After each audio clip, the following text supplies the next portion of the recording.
제가 총리직을 물러난 뒤에 제일 먼저 외부 강연을 한 곳이 바로 이 고경 아카데미였습니다. 오랜 국립생활을 마치고 처음으로 강연을 할 때 제 감회가 아주 새로웠습니다. 또 정부가 바뀌어서 전임 정부의 인사들에 대해서 많은 견제와 공격이 있는 상황 속에서도 저를 그때 불러주셔서 제가 사실은 말씀은 그때 안 드렸지만 속으로 이 고경 아카데미가 대단하다 이런 생각을 했었습니다. 근데 이번에 또 이제 아카데미가 열려서 저에게 오실 수 있느냐고 그래서 제가 그런 여러분들에 대한 아주 좋은 인상이 있어서 만사 제쳐놓고 가겠다 이래서 왔습니다. 잘 왔죠?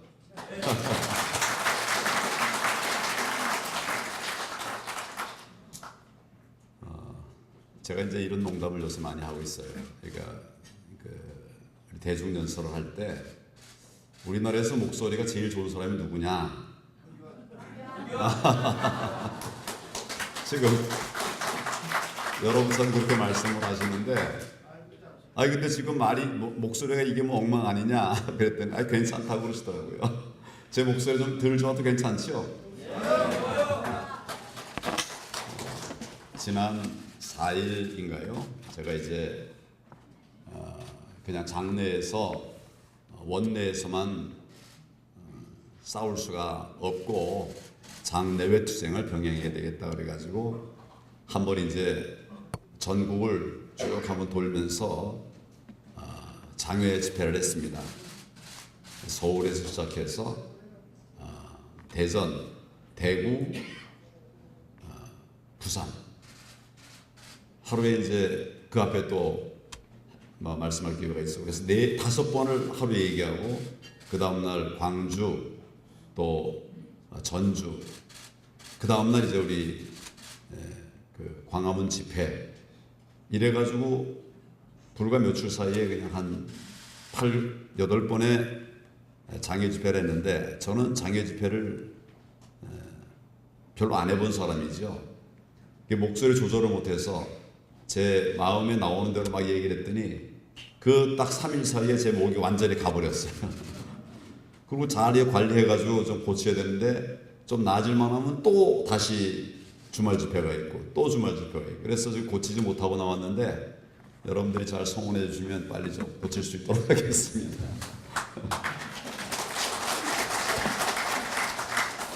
오늘 이 팜플렛에 저에 대한 소개가 이렇게 되어 있는데 다 보셨죠? 제 사진이 제가 찍은 사진 중에 가장 마음에 드는 사진을 여기다 올려놓으셨어요. 이게 평소에 제 모습인데 국민들은 제가 굉장히 아주 뭐랄까 딱딱하고 이런 사람으로 알고들 계시더라고요. 그런데 국민들이 저를 그동안 본 자리는 대부분 국회에서 대정부 질문할 때 제가 답변하는 그 모습들을 되게 국민들이 보였어요. 대정부 국회의원들이 저에게 날카로운 질문을 하는데 제가 이런 표정으로 설 수는 없겠죠. 그러니까 늘 좀 이렇게 긴장하고 그 다음에 이렇게 대응하는 모습들을 보셨기 때문에 저에 대해서 그렇게도 생각합니다만은 저는 사실은 오늘 여기 고경 아카데미 자료집에 나와 있는 그 사진처럼 살려고 노력하는 사람입니다. 여러분들도 힘들고 어렵지만 웃으면서 사시기를 바랍니다. 저는 이제 법학을 전공한 사람인데 지난 7일부터 19일간의 국민 속으로 민생 투쟁 대장정을 쭉 다니면서 전국에 17개 광역시로 말하면 하나도 빠짐없이 구석구석을 다니면서 그 지역에 어려운 분들을 찾아뵙고 그분들의 애로가 무엇인지 어떻게 우리 자유한국당이 해 주었으면 좋겠는지 이 나라가 어떻게 해 주었으면 좋겠는지 이런 이야기들을 쭉 들었습니다.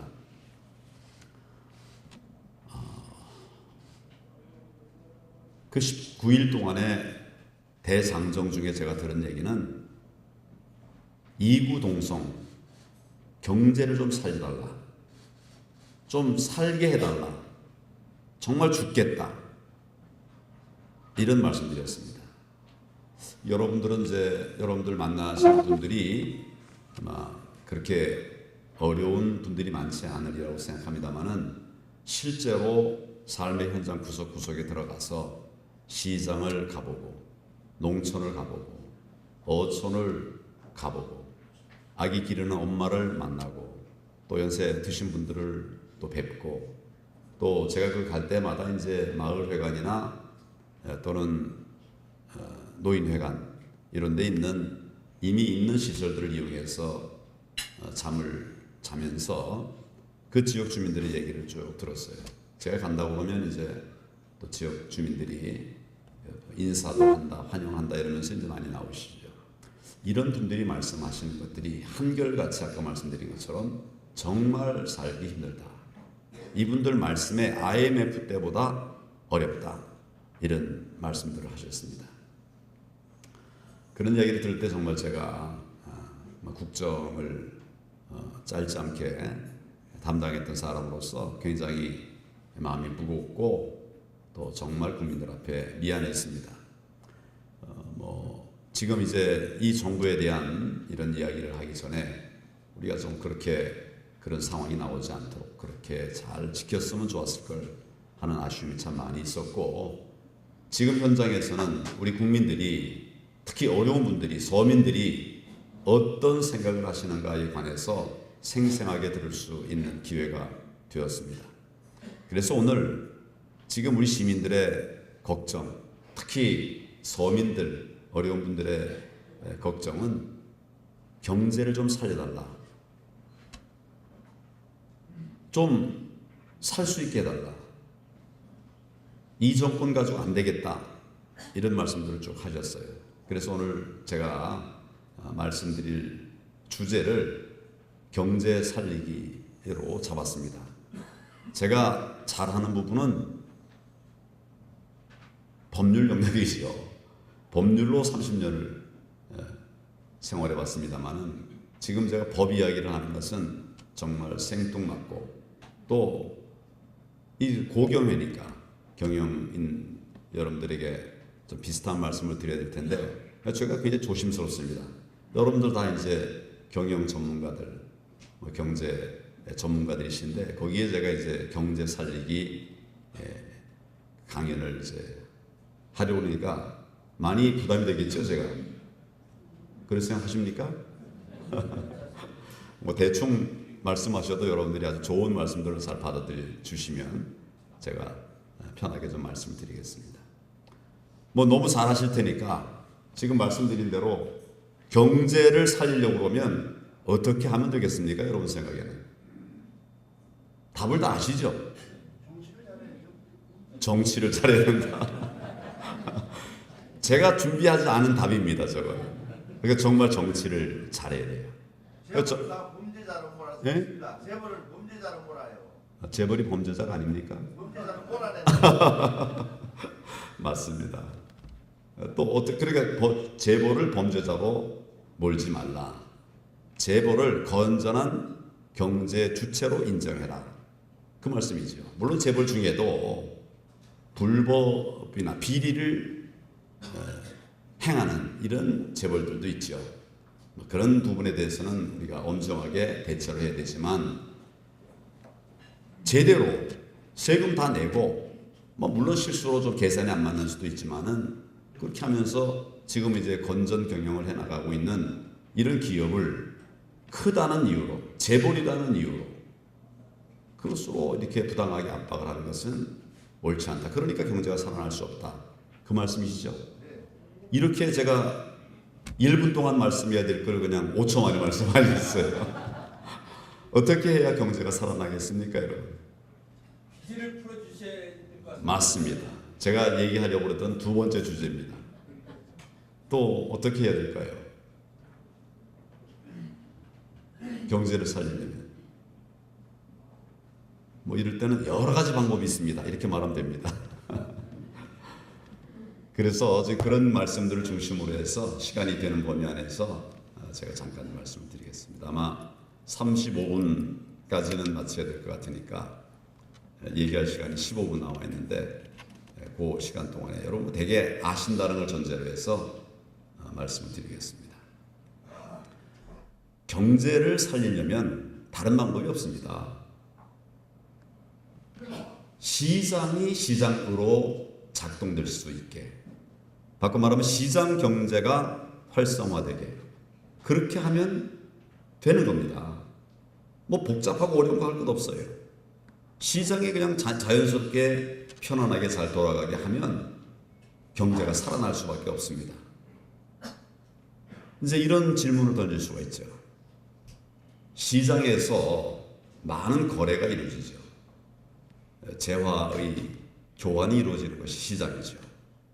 그 시장에서 거래가 이루어질 때 사는 사람이 있고 파는 사람이 있겠죠.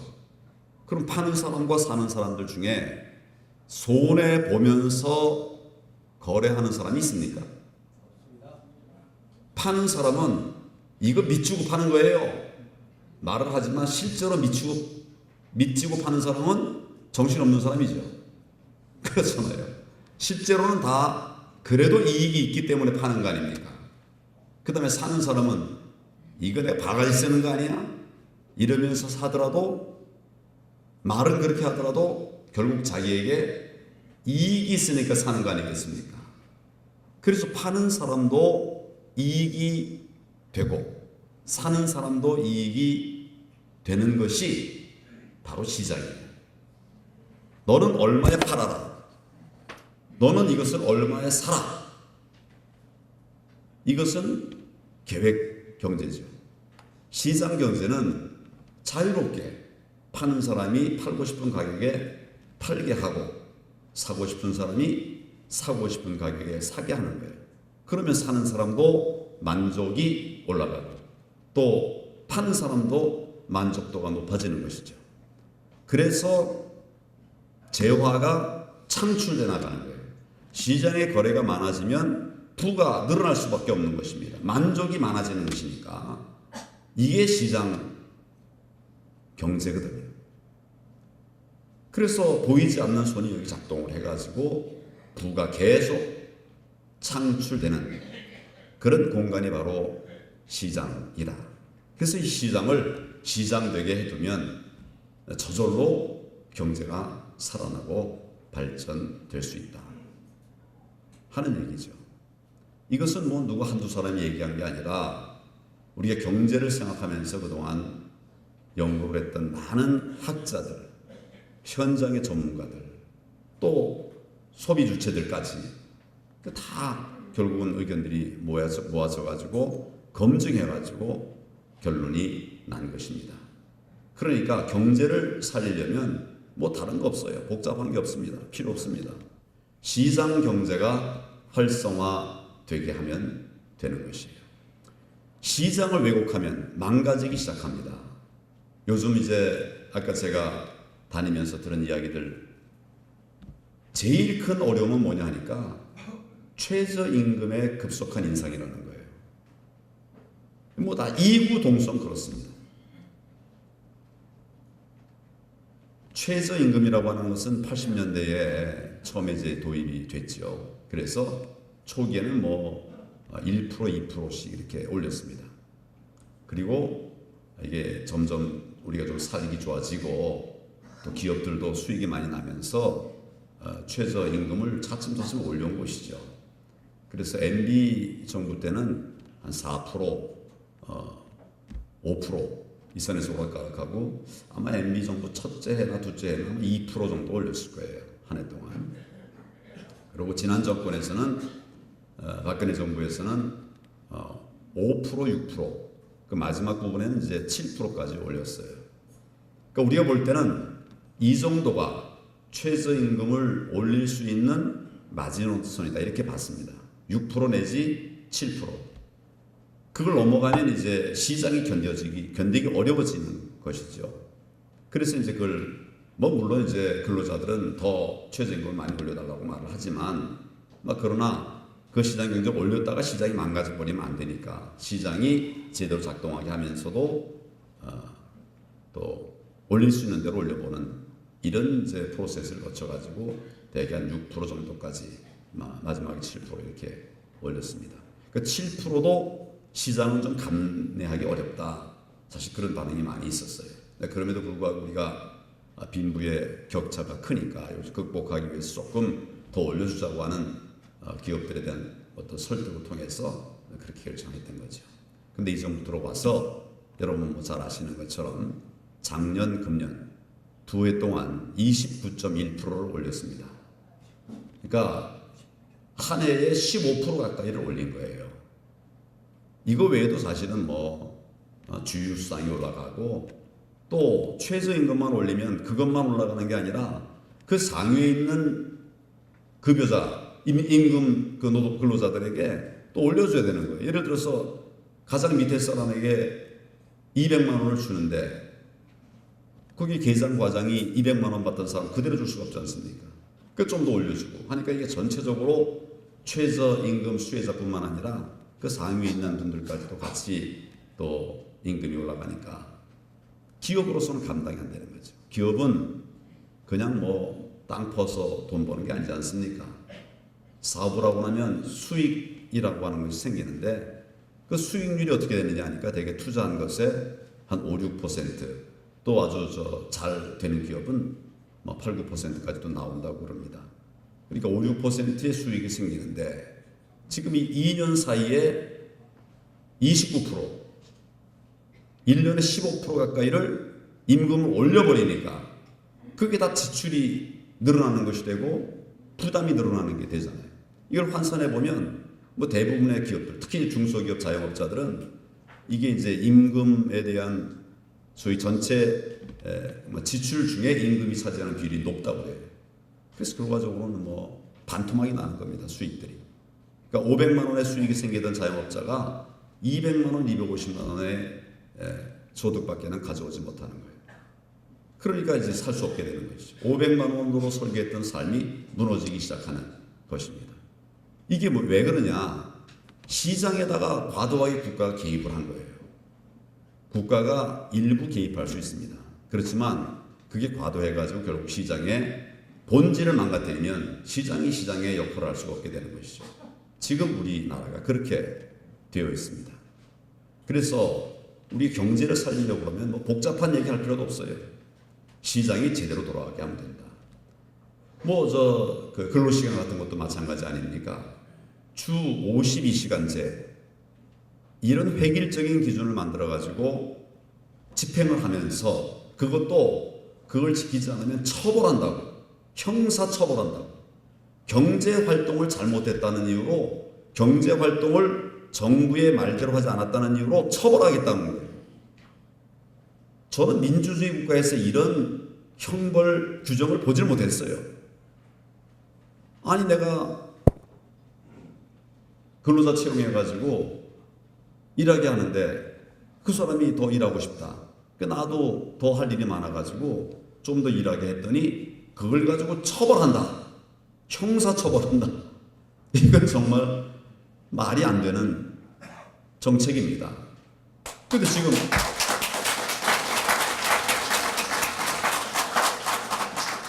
지금 그거를 법 만들고 처벌하겠다고 하니까 할 수 없이 다 이제 주 52시간밖에 못 하는 거 아닙니까?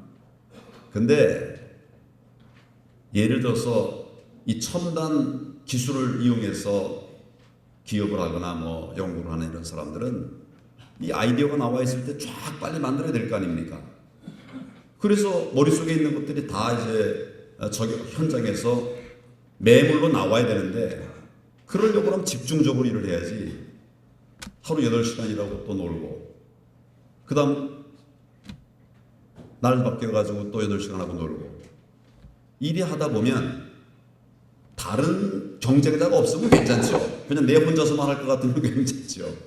그렇지만 그 아주 좋은 아이디어 상품을 국제시장에 내놓으려고 그러면 결국 국제사회가 경쟁해야 되는데 다른 나라에서는 밤잠 안 자고 열심히 해가지고 기술 개발하고 아이들을 상품화해가지고 막 팔아대는데 우린 8시간 한 다음에 또 쉬고 또 8시간 하고 쉬고 우리가 뭐 천재만 모이는 곳이 아니지 않습니까? 우린 열심히 해가지고 우수한 국민들이 열심히 해서 다른 나라보다 앞서왔던 이런 나라인데 그런 장점을 말살시켜버리는 것이에요. 그러니까 다른 나라하고 경쟁할 수가 없죠. 8시간씩 자고 만들어놨더니 이미 중국에서는 지난달에 만들어버렸다. 작년에 만들어버렸다. 무슨 상품 가치가 있습니까? 왜 이렇게 됐는가? 국가가 과도하게 개입해서 그래요. 젊은 사람들은 애들 키워야 되고 돈이 많이 들죠. 그러니까 또 건강하니까 더 열심히 일을 하고 더 일해서 밤잠 안 자고 우리 애들에게는 밤잠 자지 말고 공부하는 걸 박수 치지 않습니까? 일하겠다고 하는데도 그렇게 쉬지 않고 일하면서 우리 가족의 초기 행복을 지키겠다고 하는데 안 된다. 주 52시간밖에 안 된다. 하니까 애 키우는데 학비 요즘 얼마나 많이 듭니까? 비용이 참 많이 들어갈 때 이 돈을 벌 수가 없는 거예요. 그러니까 할 수 없이 투자, 쓰리잡을 하면서 저녁이 있는 삶을 만들어 주려고 했던 것이 밤 야간까지 일을 해야 되는 이런 악순환이 생기게 된 것입니다. 그 원인이 뭐냐? 시장 경제에 국가가 끼어들어서 시장을 왜곡했다는 것이죠. 그래서 뭐 이런 것들 하나하나 예를 들자면 밑도 끝도 없어요. 요즘 이 소득주도 성장의 핵심이 다 이런 것들인데 이런 것들이 결국 시장을 왜곡하고 망가뜨려서 지금 이 경제를 이렇게 어렵게 만든 것입니다. 저희 자유한국당은 이 부분에 관해서 문제의식을 가지고 이것을 반드시 좀 바로잡기 위한 그런 노력을 해나가고 있습니다. 그리고 두 번째로 이제 시장 경제를 살리는 또 하나의 길은 말씀하신 대로 규제를 푸는 거예요. 규제를 과감하게 푸는 것이. 규제라고 하는 것은 특히 이제 경제 규제 이 부분은 시장 경제가 정상적으로 굴러가면 필요가 없어요. 그런데 이 시장 경제라는 것도 사람들이 참여해가지고 운영하는 것이니까 왜곡 생깁니다. 불법과 비리가 생겨요. 그래서 시장 경제의 정상적인 모습이 망가질 수 있는 거죠. 그걸 잡아주는 것이 경제 규제입니다. 공정거래를 과대하게 망가뜨리는 거 이거 좀 바로 잡아준다. 또 이렇게 하고 또 기업을 경영하면서 뭐 여러 가지 비리와 또 문제를 통해서 다른 사람에게 피해를 주는 이런 부분들을 좀 막아주고 뭐 이런 것들이 규제가 경제 규제가 되는 것이거든요. 그러니까 시장 경제가 제대로 작동할 수 있도록 그 울타리가 되어주는 것 이게 이제 규제입니다. 그러니까 우리 주머니 안에 손 안에서 뭐 이렇게 뭘 돌아가는 장난감 쭉 돌린다고 할 때 이걸 꽉 쥐면 돌아가는 장난감이 서겠죠. 그러니까 돌아가는 것이 잘 돌아가면서 그러나 땅에 떨어지지 않도록 이 들어서 잘 이렇게 관리해주는 요게 규제죠. 그런데 이거 잘 돌아갈 수 있도록 관리하라고 하는 규제가 그걸 또 꽉 죄어가지고 아예 돌아가지 못하게 만들어 버린다면 이거는 이제 악한 규제가 되는 것이죠. 나쁜 규제가 되는 것이죠. 우리는 규제가 경제를 살리는 규제가 되어야 된다고 그렇게 생각합니다. 지난 정부에서는 네거티브 규제라고 하는 그 시스템을 만들어 가려고 노력을 했어요. 이게 뭐냐, 뭐 다 아시겠지만 먼저 어떤 신산업을 만들어 가지고 어떤 사업을 하려고 그럴 때 규제부터 해왔단 말이죠. 그래서 그렇게 하지 말고 마음껏 하게 해라. 마음껏 일을 하게 해라. 그 대신에 자기 책임하에 하면 된다. 이게 자기 책임하에 하다가 이게 다른 사람에게 피해를 줬다면 그거는 처벌하고 이렇게 할 수 있는 거죠. 그러니까 기업하는 분들이 또 경영하는 분들이 자기 책임하에 시장 경제다운 그런 환경을 만들어 또 그 안에서 활기차게 경제 활동을 할 수 있게 그러나 그런 것들이 이제 땅에 떨어지지 않도록 그걸 잡아주는 이런 정도의 규제만 살려놓고 나머지 규제, 옥죄는 규제, 붙드는 규제 이런 거는 다 없애자. 이게 이제 네거티브 규제였습니다. 지금 이 정부는 규제 개혁에 관해서 관심이 없는 것 같습니다. 이것도 역시 어떤 진영 논리를 가지고 있는 것 같아요. 그러나 그렇게 하면 경제가 죽습니다. 돌아가든 손안이 돌아가든 공이 원활하게 잘 돌아갈 수 있도록 잘 이렇게 붙잡아주는 역할을 해야 되는데 죄어버리면 돌아갈 수가 없겠죠. 그래 지금 시장 경제가 규제 때문에 곡소리가 나는 겁니다. 그러니까 이 부분을 풀어주고 잘 돌아갈 수 있는 규제로 정말 좋은 나쁜 규제가 아니라 좋은 규제로 이렇게 되돌리면 그러면 경제가 살아날 수 있는 것이죠. 또 한 가지 길은 법 질서가 지켜지는 것입니다. 법이 지켜지는 사회가 잘 사는 사회가 돼요. 이거는 뭐 여러 통계가 있습니다만은 전국적으로 세계적으로 보더라도 잘 사는 나라들은 법을 잘 지키는 나라들이에요. 이게 왜 그런가? 지금 경제사회학자들은 새로운 자원이 필요하다는 거예요. 이제 우리 경제를 일으키기 위해서는 새로운 자원이 필요하다. 뭐 첫 번째 1차 자원은 물적 자원이죠. 뭐 자원이 많고 이러면 이제 나라가 발전할 수 있다. 근데 이제 그런 시대는 지났죠. 그 2차 자원은 인적 자원입니다. 또 좋은 사람, 무수한 사람들이 이제 나라를 경제를 살릴 수 있는 거죠. 뭐 우리나라도 그런 대표적인 나라였었죠. 그것만 가지고는 부족하다. 3차 자원이 필요한데 그 세 번째 자원이 뭐냐면 신용이라는 거예요. 신용. 그 신용의 핵심이 신뢰. 신뢰의 핵심이 법 질서입니다. 법이 지켜지는 사회라야 투자가 이루어지는 거예요. 그러니까 법이 안 지켜지고 투자했더니 누가 와서 뺏어간다면 그건 투자가 이루어지지 않지 않겠습니까? 그래서 법 질서가 딱 붙잡히면 견고하면 투자가 이루어지고 또 소비가 이루어지는 것이죠. 밤에 돌아다닐 수 없는 나라에서는 야간 소비가 안 되지 않습니까? 근데 우리는 야간 소비가 되는 나라 아닙니까? 밤이 안전하니까. 이런 것들이 법 질서가 가지고 있는 장점이거든요. KDI에서 좀 오래됐습니다만 2000년 초반에 조사를 한 결과가 하나 있어요. 이거 뭐냐면 우리나라 법 질서 준수 수준이 OECD의 중간만 가도 우리 경제 성장률이 매년 1%씩 더 올라갈 수 있었다.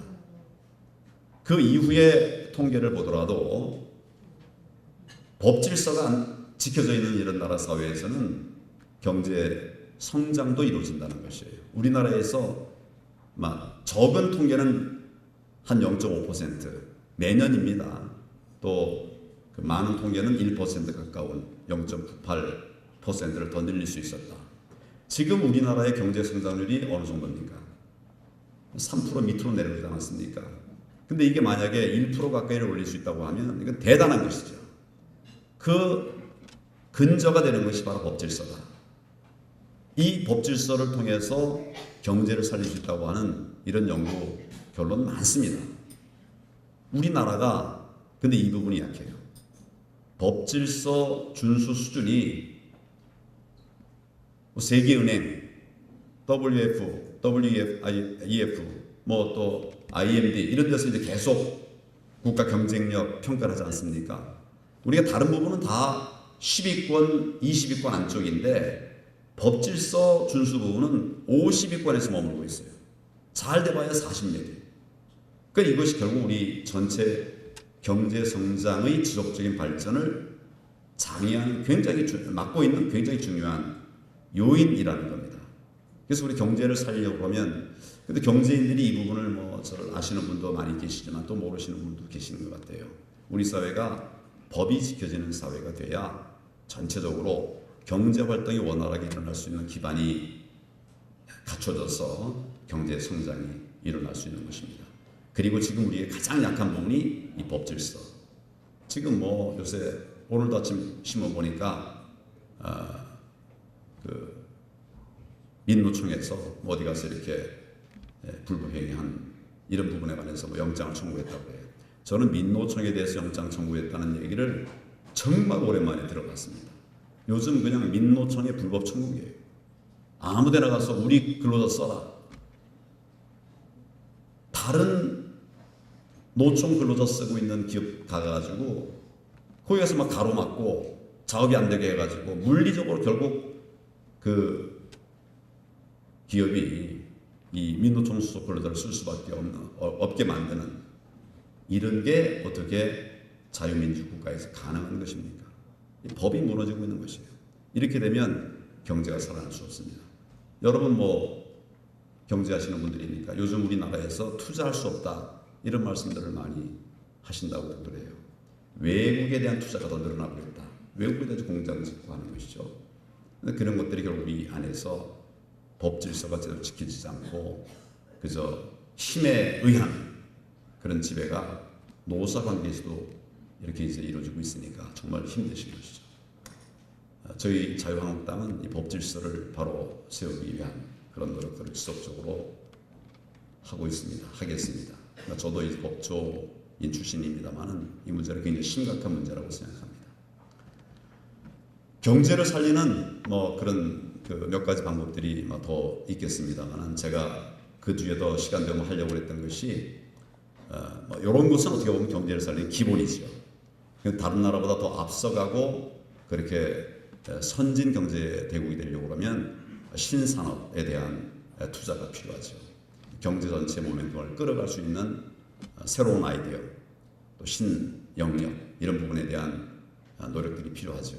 요즘은 이제 4차 산업혁명 시대라고 합니다만은 이런 부분들이 앞으로는 더 큰 역할을 할 것이다. 그러니까 경제 대국이 되려고 하면 경제를 살리고 경제가 앞으로 나갈 수 있게 할 뿐만 아니라 좀 뛰어나가는 이런 모멘텀이 필요한데 이것이 이제 어떤 신산업에 대한 이런 투자와 또 연구 노력이 필요하죠. 근데 이 부분이 이루어지려고 하면 결국 기업이 기가 살아나야 됩니다. 투자하고 싶어서야 뭐 많은 투자를 해가지고 기술 개발도 이루어내고 또 이제 앞으로 나갈 수가 있게 되겠는데 지금 이 정부가 기업 살리는 정책보다는 아까 말씀드린 대로 기업을 죄악시하는 있는 정책을 고수하면 참 기업이 경제를 살리기가 정말 어렵죠. 또 한 가지는 그냥 제목만 말씀드리려고 합니다. 우리가 지속 발전 가능한 경제를 이루려고 한다면 교육 개혁이 필요하다. 그래서 어려서부터 젊어서부터 내가 앞으로 어떤 영역에서 일을 할 것인가 이것을 좀 잘 바로 선택할 수 있게 하고 또 그 훈련을 쭉 받다 보면 나중에 이제 필요한 인재들이 여기저기 많이 나오죠. 우리나라는 지금 너무 제한된 영역으로 우수 인재들이 모이고 있지 않습니까? 젊은이들의 생각이 좀 이렇게 폭넓어질 수 있도록 하는 이런 교육 개혁도 필요하다고 생각합니다.